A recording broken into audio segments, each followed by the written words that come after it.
餅，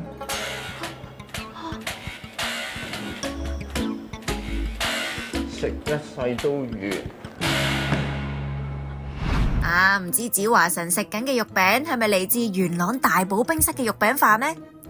畢竟元朗大寶冰室嘅每一塊肉餅都係嚟自元朗大師級肉餅工匠嘅手工之作。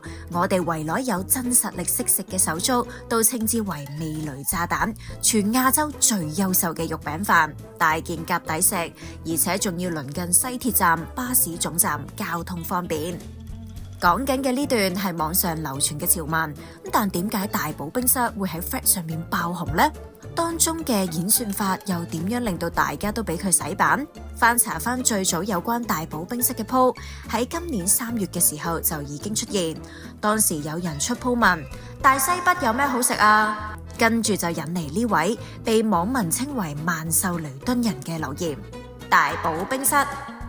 之後佢幾乎貼街招咁，見 po 咧就留翻同一段潮文，而 Threads 慢慢就當咗呢堆字係高頻嘅關鍵字，即係你成日睇貓貓狗狗啊、寵物啊 ，Threads 咧就會覺得你係貓奴狗奴，覺得你中意睇咪出多啲相關嘅 po 俾你咯。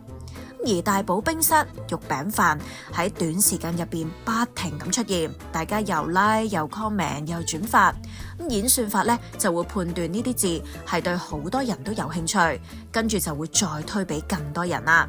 之後會再計算大家見到呢堆字會停留幾耐喺個 po 度，有冇 click 入去再睇留言或者轉發。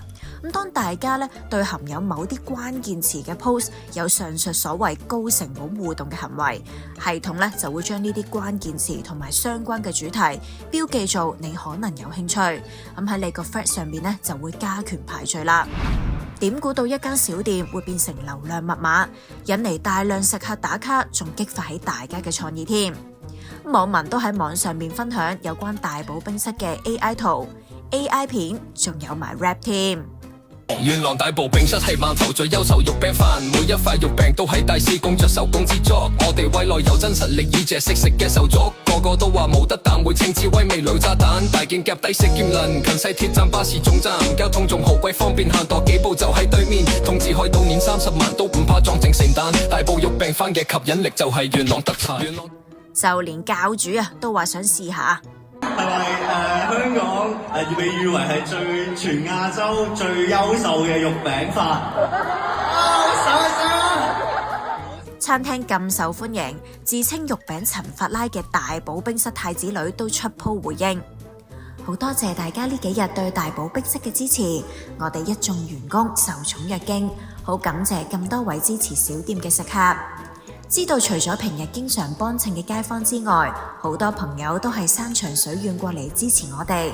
不過真係人流太多太繁忙，而我哋每一塊肉餅都係即叫即煎，所以等候嘅時間會比較耐。我哋會盡力煎好每一塊肉餅，希望大家體諒。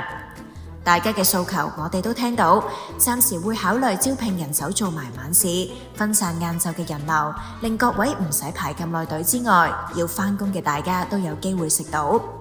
最後向咁多位熟客講聲唔好意思，我哋大寶冰室承諾會繼續默默做好每一款食品，大家嚟到可以試下番茄湯添㗎，肉餅陳法拉敬上。